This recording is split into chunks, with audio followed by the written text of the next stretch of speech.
Imagine being on the phone with someone you love, guiding them home late at night, when suddenly they cry out, and the line goes dead. No goodbye, no explanation, just silence. That's exactly what happened in May of 2008, when 19-year-old Brandon Swanson vanished without a trace.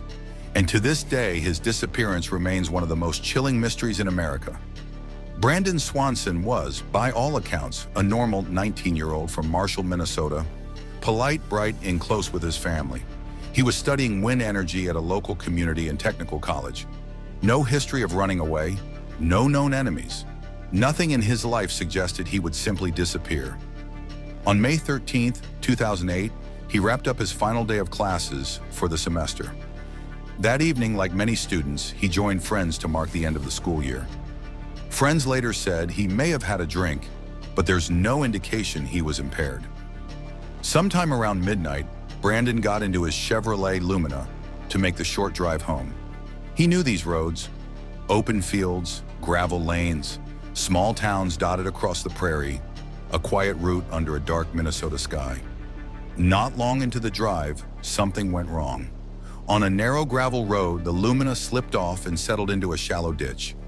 There was no crash, no visible damage, and Brandon wasn't hurt, but the car wouldn't budge. He did the sensible thing. He called his parents, Brian and Annette. Brandon sounded calm. He told them he believed he was near the town of Lynn, only a few miles from home. Brian grabbed his keys, kept Brandon on the line, and headed out to pick him up. What happened next is the heart of this mystery. When Brian reached the spot Brandon described, there was nothing. No car, no hazard lights, no sign of his son. Just a lonely stretch of gravel road under a cold, empty sky. They tried to coordinate by phone. Brian flashed his headlights and asked if Brandon could see them. Brandon insisted he could. He repeated, "I can see you," but he couldn't. We now know they were miles apart. It's easy to underestimate how disorienting rural Minnesota can be at night. Long, unlit roads that look identical. Fields that run to the horizon. Few landmarks. If you think you recognize a bend in the road or the glow of a town in the distance, you trust your instincts, even if they're wrong. Brandon believed he was near Lind. He wasn't. Frustrated and wanting to solve the problem himself, Brandon told his father he'd start walking toward what he believed were the town lights. Brian stayed on the call, talking with him as he moved through the darkness. They spoke for minutes that turned into nearly an hour, about 47 minutes in all. Brandon described fences and gravel, the sense of moving past fields, the distant glow he took for a town. He sounded normal. He sounded steady. His parents would later say he didn't sound afraid. And then it changed in an instant. A little after 2 a.m., mid-conversation, Brandon's tone shifted. He reacted to something near him, let out a sudden, "Oh shit," and the line cut off. Brian called him back immediately. The phone rang, but Brandon didn't answer. He called again. No response. At sunrise, the Swansons contacted law enforcement. The first breakthrough came hours later. Brandon's car was found, but not where anyone expected. It wasn't near Lind at all. It was more than 20 miles away, near the border of Lincoln and Yellow Medicine counties. That discovery explained the confusion. Brandon had genuinely believed he was in one place, when in fact he was in another. The family's search and Brandon's long phone walk had unfolded in two different worlds. From the car, professional search teams and volunteers tried to retrace his steps. Tracking dogs followed a scent trail away from the vehicle, along rural roads and through fields. That trail led toward the Yellow Medicine River. At the water, things grew uncertain. Some dog teams suggested he may have crossed. Others lost the scent at the shoreline. Investigators feared he might have slipped and fallen in. Extensive searches followed. The river and its banks were combed repeatedly. Fields were grid searched by foot and by air. Over the weeks that followed, dozens, then hundreds of hours went into trying to find any trace of Brandon Swanson. In subsequent years, when water levels were low and the brush thinned, teams returned to search again. Despite all of it, no clothing, no phone, and no remains have been recovered. The landscape kept its silence. So what happened in those final moments on the phone? There are three main possibilities people return to, each with its own questions. The first is accidental drowning. It fits some facts. Brandon's last words could have been an instinctive reaction to losing his footing near the river. The dogs led searchers in that direction. Nighttime crossings can be treacherous, cold, slippery, disorienting. But even with current and time, the absence of any trace after so many targeted searches leaves some investigators and volunteers unconvinced. It's possible, but it doesn't explain everything. The second theory is exposure or an accident beyond the primary search zone. If Brandon did make it across the river, wet, cold, and exhausted, he may have kept walking into the fields beyond. Night on the prairie can strip away your sense of direction.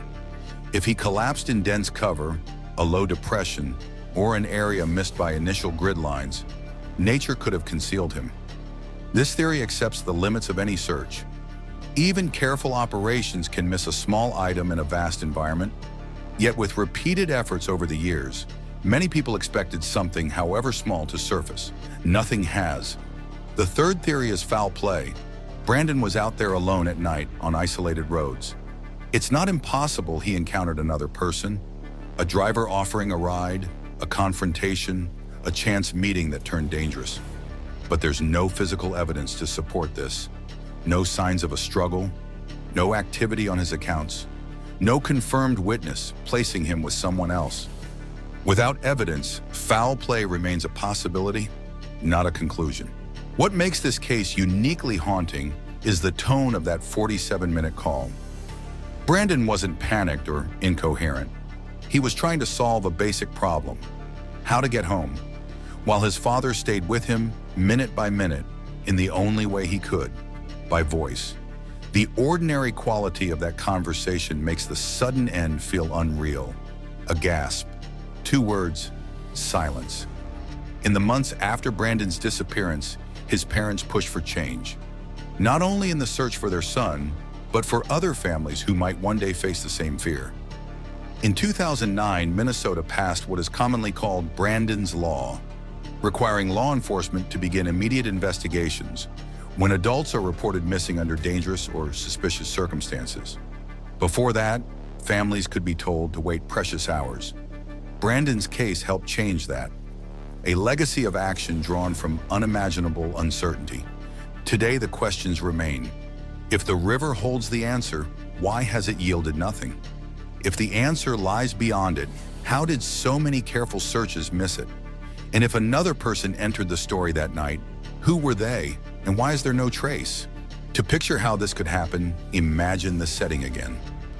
Rural Minnesota after midnight. No streetlights, no hum of traffic, just the crunch of gravel, the whisper of wind across open land, the faint illusion of town lights that may be farther than they seem. You walk toward the glow because it looks like safety. You keep talking because the voice on the phone is your link to home. And then one small misstep, a bank, a hole, a slick stone, a drop you didn't see, can change everything. Brandon Swanson has not been found. His family has lived with absence and questions that don't fade with time. They continue to support awareness for missing persons, and the policies that mobilize help quickly, hoping that one day a detail, a discovery in a field, an item by a bank, a memory someone finally shares, will provide answers. What do you think happened that night? Did Brandon slip near the river, unseen by searchers despite their efforts? Did he push on, cross safely, and fall victim to the cold and the vastness beyond?